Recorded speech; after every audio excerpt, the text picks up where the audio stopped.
السلام عليكم ورحمة الله وبركاته، أهلا بكم في فيديو جديد. اليوم راح أحكي لكم عن سيارة بي ام دبليو، إصدار من سيارات بي ام دبليو. هاي السيارة لو رجعت قبل 30 سنة من وقت ما تم إصدارها وحكيت لبي ام دبليو بدي إياها يمكن يضحكوا عليك، لو حكيت للناس عن مواصفاتها يمكن يقولوا إنك مجنون. فعليا لو بعد 10 سنين أي بالألفينات ورحت برضه حكيت بدك السيارة، برضه كانت الناس حتنكر وجودها، السيارة ما حدا عرف عنها. ليش؟ لأنها سيارة أسطورية من بي ام دبليو، واللي كانت حرفيا رح تغبر على أي سيارة بالشارع شو ما كانت. هاي السيارة صنعتها بي ام دبليو لتقول لك انه فيراري مش بالضرورة تكون الاسرع، سيارة امتلكت ارقام تدمع لها الاعين وعدد احصنة اكبر من اي سيارة على الشارع في التسعينات. للوهلة الاولى رح تقول لي طيب يا شيخ السيارة هاي ما احنا بنعرفها، هاي موجودة عند ابن خالتي واحدة زيها وبنعرف انها موجودة. عزيزي طول بالك، هاي السيارة اصدار خاص، شكل نفسه اللي بتعرفه ولكن مواصفات مختلفة تماما. هاي مواصفات الاسطورية نزلت على سيارة واحدة في العالم اسمها الام 8 بروتوتايب، واللي كانت احد اقوى واسرع واجمل السيارات بالعالم بوقتها. السيارة اللي فعليا انكرت بي ام دبليو وجودها.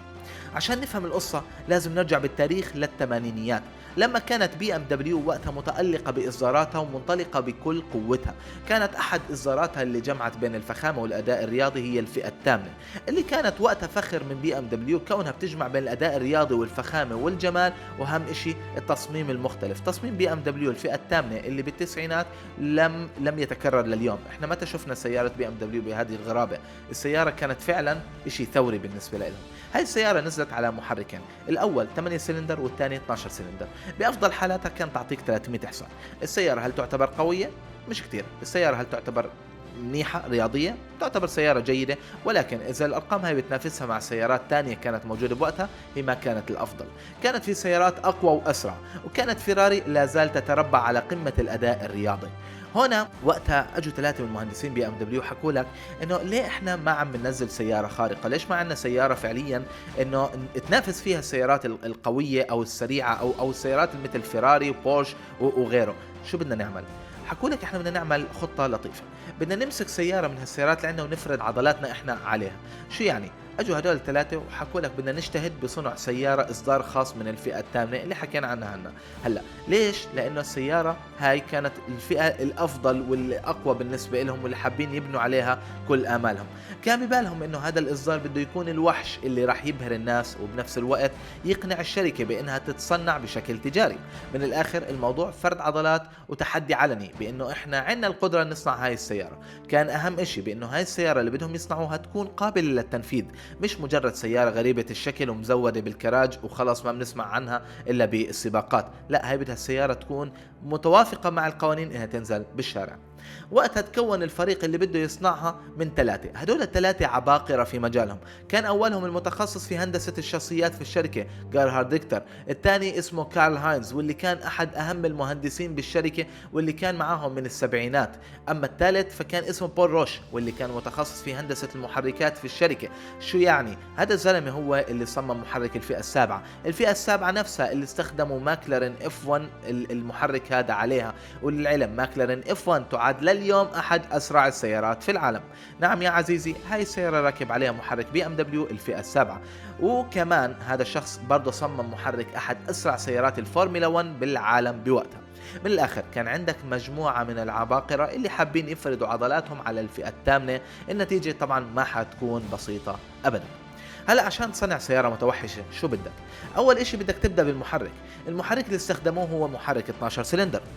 اوكي، حتقول لي طب ما يا صديقي ما هو 12 سلندر موجود. عزيزي المحرك اللي كان بالاساس هو 5000 سي سي، اما المحرك اللي ركبوه عليها فهو 6000 سي سي، وتعرض لعمليات تجميل كتير، اتعدل عليه ليكون غير عن اي اشي سمعت فيه من بي ام دبليو. اعطى ارقام مرعبة كتير. اذا بتقيسها بوقتها الحالي حتشوف انه هاي الارقام مرعبه، اذا بتقيسها في التسعينات انت بتكون هكرت الحياه حرفيا. عشان تفهم القصه منيح، فهي السياره مثلا امتلكت قوه 640 حصان و650 من عزم الدوران. هاي ارقام يا جماعه لليوم ما بنسمع عنها كل يوم، ولكن اذا انت حابب تقارنها بالتسعينات فاسمع يا عزيزي واستمتع. هاي السياره لو نزلت على الشارع فكانت قادره انها تتسابق مع وتسبق طبعا بورش 959 كانت تعطي 444 حصان، وهي القائمة احكي لكم اياها هلا هي افضل سيارات وجدت في التسعينات.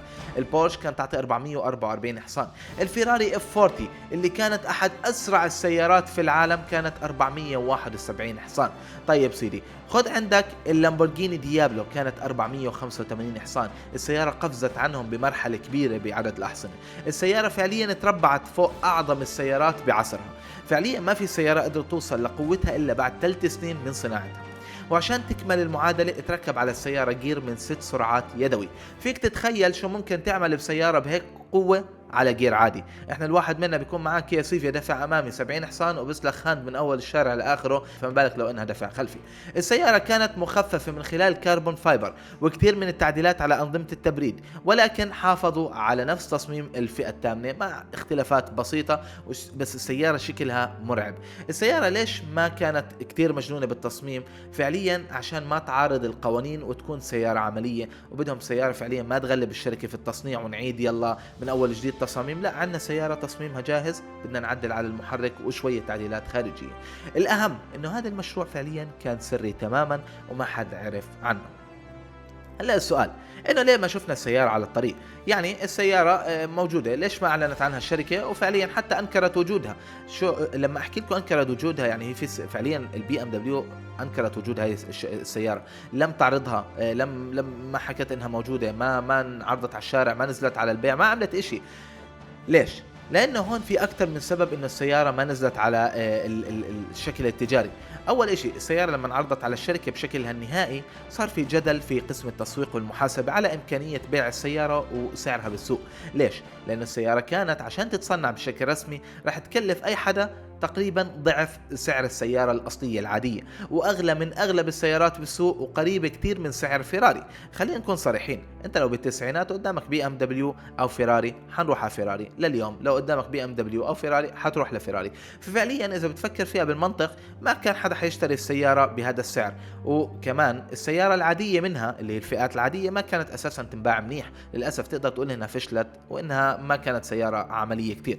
وإثباتا لكلامي، أنت متى بتشوف اساسا الفئه الثامنه موديل التسعينات؟ ما حدا بيشوفها، بالسنه اللي تشوفها مره، واساسا يعني سياره تعتبر مش كثير عمليه حسب كثير ناس اللي امتلكوها، فالسياره ما كانت هالقد الناس حبيتها، فما بالك انه تجيب منها اصدار خاص وضعف السعر وقريب من سعر فيراري.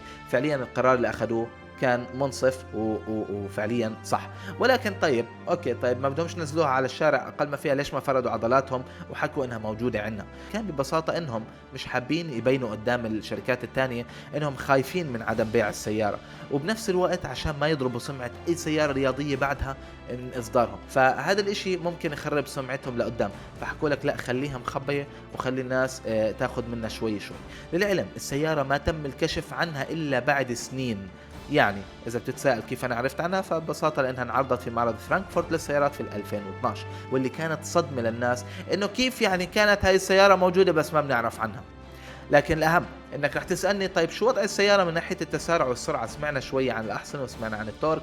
حاولكم تفضلوا معي على قسم الحلويات ونبدأ في الأرقام اللي فعليا ما تم الإعلان عنها بشكل رسمي.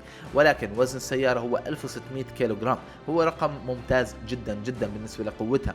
أما سرعتها القصوى فكانت قادرة توصل ل 320 كيلومتر، يعني أسرع من البي ام دبليو ام 8 اللي تم إصدارها في 2019. والتسارع يقال أنه كان القريب للأربع ثواني لتوصل ال100.